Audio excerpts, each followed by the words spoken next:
For the first time in 3 years, provincial museums, large and small, have come together in the capital, hosted by the Royal BC Museum. The goal of the conference is to share best practices among peers on how the hundreds of institutions in the province can move forward post-pandemic lockdown.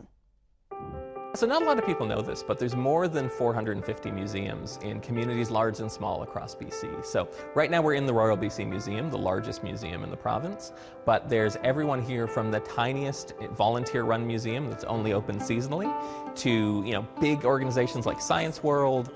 It's so good to be back in person. So this is our first in-person conference in almost 3 years.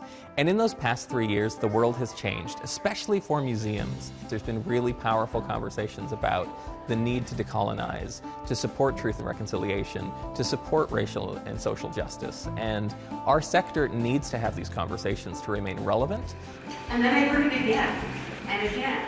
Hi, I'm Miranda.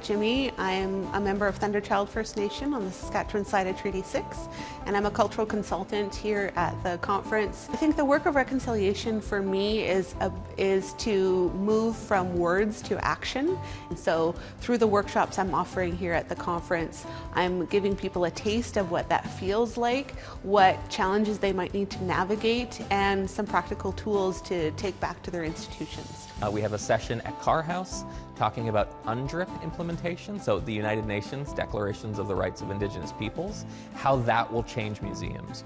We have a session about live streaming. We have a session about how museums are making changes to represent queer culture in their work.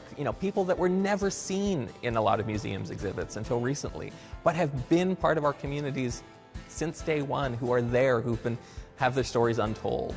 What I hope for this conference is that it will give people new ideas and new tools to bring back into their communities and ask, who is in these exhibits and who isn't in these exhibits? Maybe thinking about why and how you could tell those stories and who you could bring into your museum to tell those stories from the community. This Week in History, brought to you by the Royal BC Museum, bringing British Columbia's stories together.